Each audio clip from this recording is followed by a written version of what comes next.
Class 12-এর Bangla কৃপণ লিখেছেন রবীন্দ্রনাথ ঠাকুর।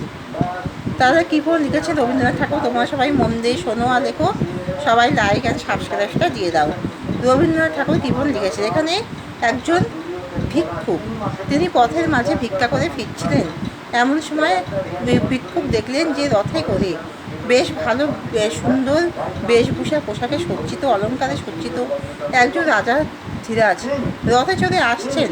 ভিক্ষুক তাকে দেখে, সে রাজা ধীরাজকে দেখে তার মধ্যে আশা জাগলো যে এই প্রচুর সম্পত্তি অধিকারী, একজন সাম্রাজ্যের অধিকারী এই মহারাজা প্রচুর ধনসম্পদ রাস্তায় ছড়িয়ে দেবেন এবং ভিক্ষুক দু হাত পেতে সার ঝুলাই পূর্ণ করবেন, সেই আশাই ছিল। কিন্তু যখন রাজা ধীরাজ এসে ভিক্ষুকের সামনে হাত পেতে ভিক্ষা চাইলেন যে আমায় কিছু দাও গো, তখন ভিক্ষুক প্রচণ্ড অবাক হয়ে গেলেন, যে মনে করলেন এটা রাজা ধীরাজের কোনো প্রবঞ্চনা বা যা তিনি ভিক্ষুকের সাথে প্রবঞ্চনা করছেন। তখন তিনি রাজা ধীরাজকে খুবই সংকীর্ণ মনে একটা ছোটো শস্যকণা দিলেন। কিন্তু ভিক্ষুক যখন ভিক্ষা সেরে বাড়িতে এলেন, তখন তিনি দেখলেন সব ভিক্ষান্ন উল্টে দেখলেন তার মধ্যে ছোটো একটা স্বর্ণকণা, সেই শস্যকণাটাই স্বর্ণকণা হয়ে ফিরে এসেছে। ভিক্ষুক তখন বুঝতে পারলেন, তার নিজের ভুল বুঝতে পারলেন, যে তিনি সেই রাজা স্বয়ং ঈশ্বরের প্রতিরূপ, অর্থাৎ ঈশ্বরই রাজার রূপে এসেছেন। তার মন পরীক্ষা করতে কিন্তু ভিক্ষুক এখানে সাফল্য অর্জন করতে পারেননি, তিনি ঈশ্বরকে পাননি। তিনি নিজের সংকীর্ণতা দেখে একটা ছোটো শস্যকণা দিয়েছেন, সেটা ঈশ্বর তাকে স্বর্ণকণা রূপে ফেরত দিয়েছে। তখন তিনি বুঝলেন যে ঈশ্বরকে নিজের সর্বস্ব উজাড় করে দিতে হয়। যদি আজকে তিনি সর্বস্ব উজাড় করে ভিক্ষান্নের সকল শস্যকণাই আজকে তিনি দিতে পারতেন, তবে সব স্বর্ণকণায় তার ঝোলা পূর্ণ হয়ে থাকতো।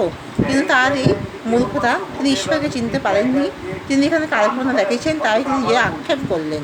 তাই এখানে কৃপণ গল্প কেন নামকরণ সার্থকতা লাভ করলো? কারণ কৃপণ গল্প এখানে ভিক্ষুক হলো কৃপণ। ভিক্ষুক যখন ভিক্ষা করে ফিরছিলেন, তখন রথের মধ্যে স্বর্ণ রথে রাজা ধীরাজ পরিভ্রমণ করছিলেন। ভিক্ষুক আশা ছিল যে রাজা ধীরাজ পথের মধ্যে প্রচুর স্বর্ণ বা ধনসম্পদ ছড়িয়ে ফেলে দেবেন এবং ভিক্ষুক সেই ধনসম্পদ কুড়িয়ে নেবে। কিন্তু ভিক্ষুকের আশা ভেঙে দিয়ে রাজা ধীরাজ যখন এসে ভিক্ষুকের কাছে হাত চাইল রাজ ভিখারি রূপে, যখন সেই রাজা ধীরাজ ভিক্ষুকে বলল আমায় কিছু দাও গো, তখন ভিক্ষুক তাকে একটা ছোটো শস্যকণা দিল। এখানে ভিক্ষুকের মনের সংকীর্ণতা প্রকাশ পেয়েছে। ভিক্ষুক চাইলে সকল শস্যকণা দিতে পারত, কিন্তু সে একটা ক্ষুদ্র শস্যকণা দিয়ে তার মনের সংকীর্ণতা যে পরিচয় দিয়েছে, তাই তাকে কৃপণ বলা হয়। ভিক্ষুক যখন ভিক্ষা শেষে দেখলো তার ছোটো একটা স্বর্ণকণা হয়ে ফিরে এসছে, তখন ভিক্ষুক নিজের ভুল বুঝতে পারলো যে সে কার্পণ্য দেখিয়ে স্বয়ং ঈশ্বরকে একটা ছোটো শস্যকণা দিয়েছে, তাই যে ঈশ্বরকে সব উজাড় করে দিতে পারেনি, তাই সে ঈশ্বরের দয়াও পায়নি। এখানে ভিক্ষুক যে কার্পণ্যের পরিচয় দিয়েছে, তাই কৃপণ গল্পের নামকরণের সার্থকতা এখানে লাভ হয়েছে। এখানে শেষ করছি। তোমরা সবাই লাইক আর সাবস্ক্রাইবটা দিয়ে